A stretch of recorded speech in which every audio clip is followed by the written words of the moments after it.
next guest is an award-winning journalist who brings you hard-hitting cable news 6 days a week, and a new limited series called United States of Scandal with Jake Tapper premieres February 18th on CNN. Please welcome Jake Tapper.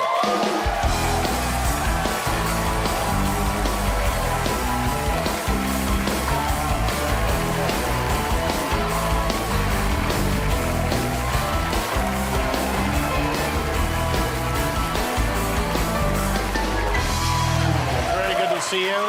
So first of all, stop by our gift shop. What's going on? I brought presents all the way from Washington D.C. First of all, the bag is in honor of Todd. Of my new dog, Todd. Todd. Yeah. We're dog people too. So yeah, you love dogs. I know that. This is a novel I wrote, and I dedicated it to Jimmy because he is my muse. Yes, you really did dedicate it to me. Like, no kidding, didn't you? Because not just for the show. So we were fishing. We were fishing at Jimmy's lodge, and the bar of the fishing lodge is dedicated to '70s stuntman icon Evel Knievel.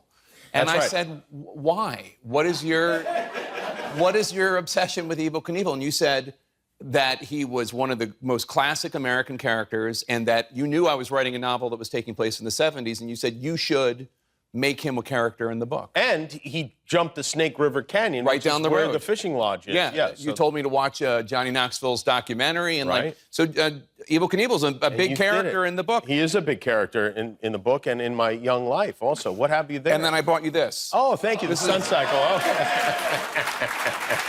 This is one of the great toys. This may have been the greatest toy of my youth. I don't know if you still have one, but it's an original Evel Knievel stunt cycle, at least according to eBay. I feel like... And I figure you can add it to... I should have got you a toy. No. You gave me the idea for putting Evel Knievel in the book, which was this is not an original stunt cycle, but I'll take it anyway. Thank you. How do you know it's not? Well, fake news. I know what's going on. Jake, do you remember what happened with this book up on our fishing trip? This book was in the bedroom where we were as I was reading it, and do you remember what happened with the kids? My children could not sleep. They were so scared of the book. My daughter read the word demons, and they're like, the book, we can't sleep. The book is in the room. We had to remove the book from the room, like the opposite of the Bible. Well, it's a thriller. It's a thriller, and, you know, your kids, they need to be toughened up a little. Yeah, you're right. You're absolutely right. They're safely ensconced in the Kimmel womb. How long have you been covering politics in Washington? Oh, like a quarter century, something like that? Quarter the late century. 90s, yeah. And it started, it was a different job back then. It was a different job. I mean, it started during the Bill Clinton era, but yeah, it was somewhat more reality-based than it is today. Yeah. Is that difficult? The fact that it is like that we're in a time now where you can have evidence, you can see it on videotape, you can hear it with your own ears, and people go like, no, that didn't happen. It's bizarre. Like, I know you've commented a bunch of times on this Taylor Swift, Travis Kelce insanity, this conspiracy theory, and it's so bizarre. And one of the reasons I think it happens is because the people on the far right who come up with this nonsense, their incentive structure is come up with nonsense for clicks. And then the people downstream from them, the politicians, don't understand it's a completely different incentive structure. They're supposed to be grounded in facts and reality and things that matter to, the American people, not deranged conspiracy theories about Tay-Tay. Yeah. About our Tay-Tay. Yeah. And then you see, like, this hearing today, and these guys are yelling at and by the way, deservedly so. Yeah, who did you root against in that hearing? Yeah, right. They're yelling at these guys for putting things on the internet that are harmful, and all the while putting things on the internet that are harmful. Yeah, a few of them have put things on the internet about me that weren't accurate. Yeah, it's unpleasant and it's not fair. I don't know. It's just like it's like playing a game with no rules. Right. Well, you're playing with rules, right? I mean, I think that I am playing the game with rules, and I'm adhering to facts and journalistic ethics and the like. And the other people, if you're playing checkers, they're just defecating on the board. Yeah, right? And you realize you cannot win if you play by the rules, and they don't. And I don't want to have anything to do with the game anymore when you look at the board like this that. new show that you have, the United States of Scandal, is focused on, and I think this is interesting, on all the characters we used to be focused on before Donald Trump came in and washed everyone else away. Yeah, it's fun. It was an opportunity to go back and look at a bunch of scandals post-2000, pre-Donald Trump, and really dive into them, what actually happened, who they were. Because, you know, when we cover them and when we take them in as news consumers, it's all just day-to-day developments. And usually we don't find out what happened at the end because we get bored with it or something else happens. Usually they're not giving interviews. So it was really interesting to be able to go back and dive into some. I think it's interesting. One of the guys that you interviewed was somebody that was a friend of yours beforehand, Sanford, right? So one of the profiles, one of the shows is about Governor Mark Sanford, the South Carolina governor who went for a hike on the Appalachian Trail, et cetera, et cetera. And where was he actually? And he was in South America with his lover. Right, yes, right. Which is not the same thing as hiking on the Appalachian Trail.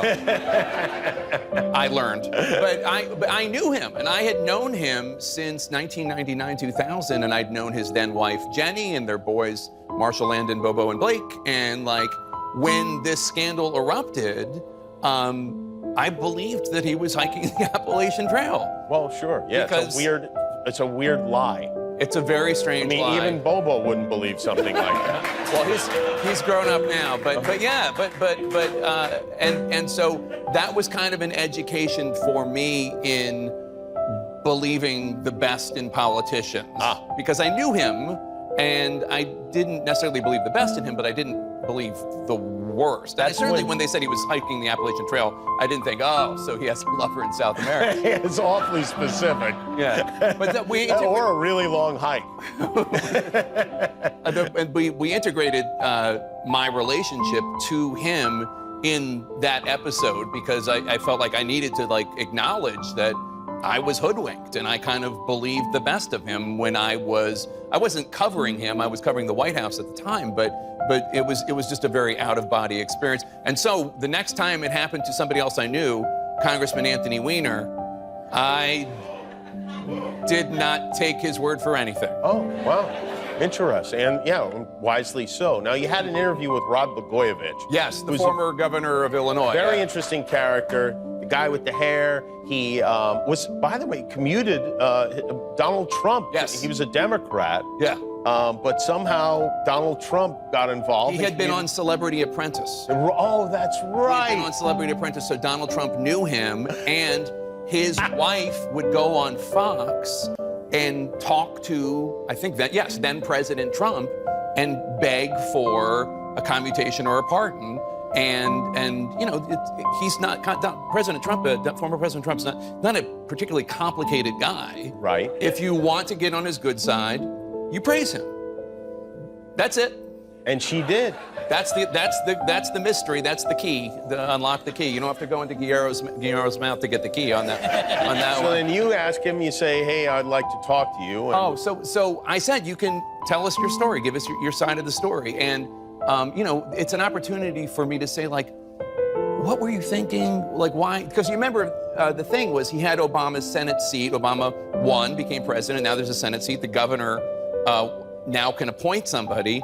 And at the same time, the federal investigators are looking into him, and he doesn't want to be governor anymore. So he wants to get something in exchange for the Senate seat. Money, right? Isn't that what he wanted? Well, he said it was worth something.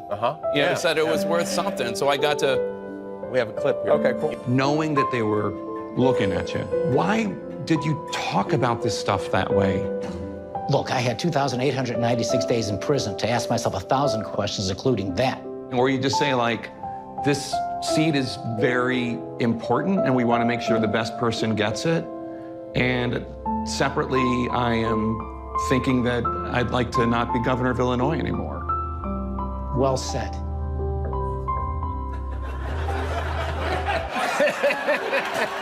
You got caught up in his hair, I think. Well, I mean, but it was what was fun for me for this, whether it's McGreevey, the John Edwards scandal, and Blagojevich, weapons of mass destruction with Valerie Plame and the rest. It was an opportunity to go into the Spitzer scandal as well, go into it and talk to people that were there or were the scandalized people themselves and say, what what were you thinking? What was really going on? And I learned a ton because, you know, you don't necessarily really understand it all when you're covering it. The scandal breaks. Yeah, and the scandal breaks. People like you make fun of it. Everybody laughs, everybody enjoys it, and then we move on. But, you know, there are real, like, Shakespearean tragedies. I mean, maybe not Blagojevich, but you know what I mean. But no, seriously, in all honesty, I mean, he was a king of Illinois, and Shakespeare could have written about Blagojevich, honestly, now that I say that. Yeah. Well, if the time he would have changed, he would have changed the title and maybe the hair. Yeah. Well, it's great to see you. It's so good to see you. The show is called United States of Scandal with Jake Tapper. It premieres February 18th on CNN. Jake Tapper, everybody. We'll be back.